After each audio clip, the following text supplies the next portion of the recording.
Hello there, everyone. Thanks so much for joining me today. My name's Gabe. This is Gabe's Gaming Corner. And today, it has been 4 weeks, almost one whole month since the Nintendo Switch 2 was released. And I wanted to go over some of my favorite things from the Nintendo Switch 2 and some of my least favorite things. One of my favorite things about the Nintendo Switch 2 has been the screen.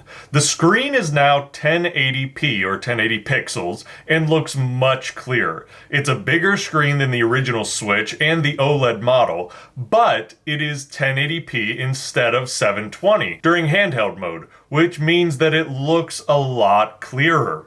It's also 4K if you put it onto your TV, which is really, really nice. It looks beautiful. It's got HDR, which is high definition resolution.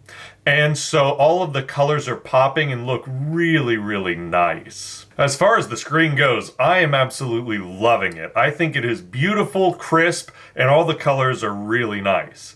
That said, there have been a couple people who have analyzed the screen in depth, way more than I can do, and they've shown that the refresh rate isn't exactly up to par with modern standards in video games and monitors. For a monitor, you want to have under 10 milliseconds for your refresh rate. Well, the screen for the Nintendo Switch 2 is right about 33 milliseconds for a refresh rate. What does that do? Well, it creates something called ghosting. Ghosting is when you have one part of an object moving to another part of the screen, and in doing so creates a little bit of a blur or a trail or some shadowing behind it as it moves. This is realistically how anything on a screen moves, but with a fast refresh rate, you don't notice it as much. With the Switch 2 screen, though, people are saying that you can notice it. Now, have I noticed it?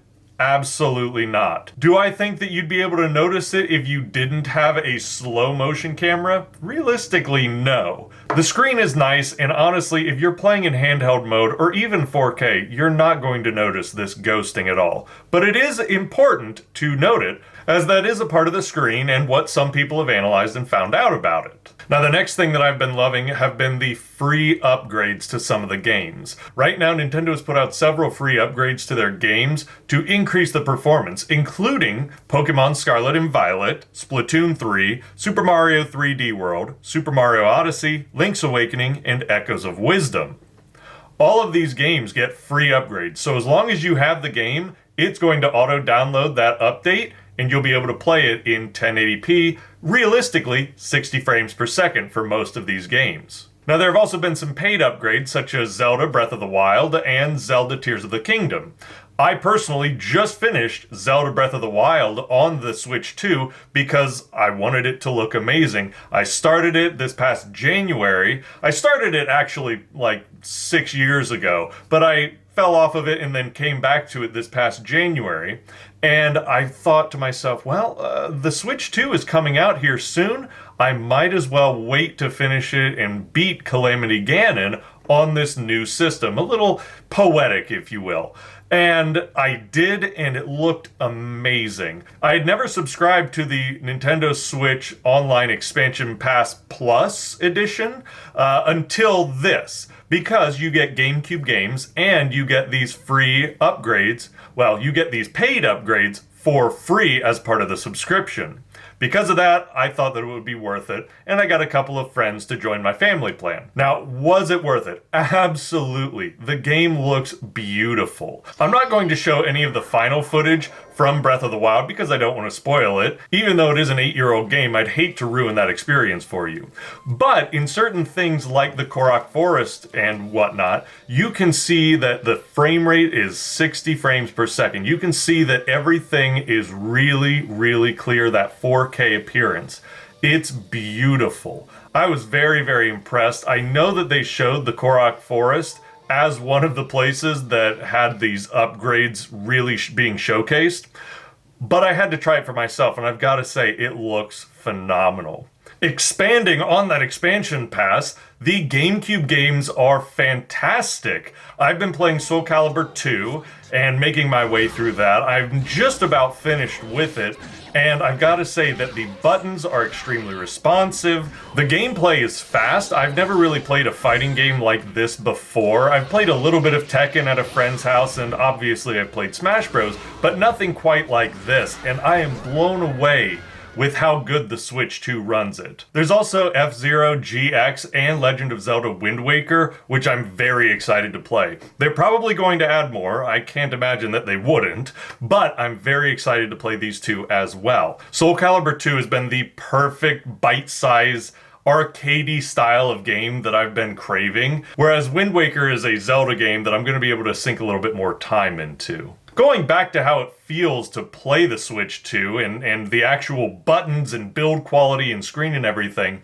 the build quality is great. I'm very, very happy with the build quality. You can see that this thing is just robust. It is large. It feels a lot tougher than the original Switch. The screen feels more durable. The Joy-Cons feel more durable. Every part of it feels like a better, sleeker product. I've noticed that I really like the larger thumbsticks because it fits my hands a little better, and the buttons having a little more surface area makes playing more enjoyable. Now that said, the R and L button on the side kind of loop around a little bit too much for my liking, and my hands accidentally hit them on occasion, which causes some button misinputs. Now, with all those great things being said, there are a couple things that I'm not so much in love with. The primary one being the battery life. The battery life is pretty darn awful. It's between 2 and 6 hours, where overnight it can deplete by like 15% just sitting idle. Maybe only 10, but still, it's a considerable amount coming from the Switch V2 version with the upgraded battery life. Now, unfortunately, that's just the way it is. If you go to the ROG Ally, if you go to the Steam Deck, if you go to any of these larger handheld systems, these larger portable handheld systems, all handhelds are portable, but if you go to these larger systems with more processing power, more and better screens, and all of these, more intensive games, unfortunately, battery life is the biggest issue for all of these. Most of them are getting between that 2 and 4 hour mark. Unfortunately, that's just where we're at in the technology for battery life and these handhelds. Back in the day when you had a couple AAA batteries, you could last several days with it. In fact, I've got my Nintendo 2DS XL and my Nintendo 3DS XL, the new one, and these can hold their battery life for about 12 hours, honestly. Between 8 and 12. They're really, really good. That said, they are not nearly as powerful as the Switch 2. In fact, I was just playing this one last night, the new Nintendo 2DS XL, and I was playing Fire Emblem Fates. When I loaded it up and I got into the first cutscene, it was like watching a PowerPoint video. It was so choppy. And again, I don't really care about frame rate too much, but when I can see the frames going one after another, that's when I start to notice things. That was what the 2DS XL was. The Switch 2, on the other hand, runs every game that I've tried absolutely perfectly, even the ones that haven't gotten the upgrades just yet. The final thing that I'm just not in love with is how heavy the Switch 2 is. When I'm playing at night, typically I'm laying back on my pillow and I like to hold my Switch above me like this. That's not super comfortable after about 10 to 20 minutes. It gets really heavy, your hands and arms start to fall asleep a little bit, and you have to shift either over to your side or lay on your stomach. Or do what I do and just let your arms go numb and keep playing. Now that said, I really do like the Switch. I just wish that it were just ever so slightly lighter. Now again, I recognize that it's because of all of the improved internals that the Switch 2 is so heavy. However, please note that it's not as easy to play in handheld as the 2DS, 3DS, or original Switch was. Overall, I am so loving my experience with the Switch 2. Do I think that it is worth upgrading right now if you already have a Switch 1 or one of the OLED versions?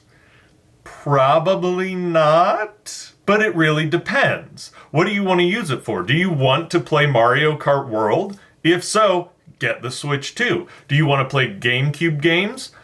Get the Switch 2.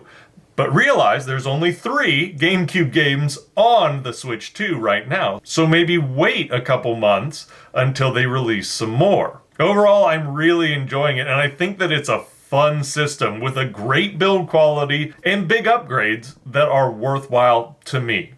I hope they're worthwhile to you too if you got one and are enjoying it. Let me know down below in the comments if you got one or if you're wanting to get one and your thoughts on what you love about it and what you're still on the fence about. If you like this video, please consider subscribing, liking it, and leaving a comment. It really helps me out a lot. I'm gonna go keep playing my Switch right now. Until next time, I will see you later. I hope you have a great day. Bye-bye.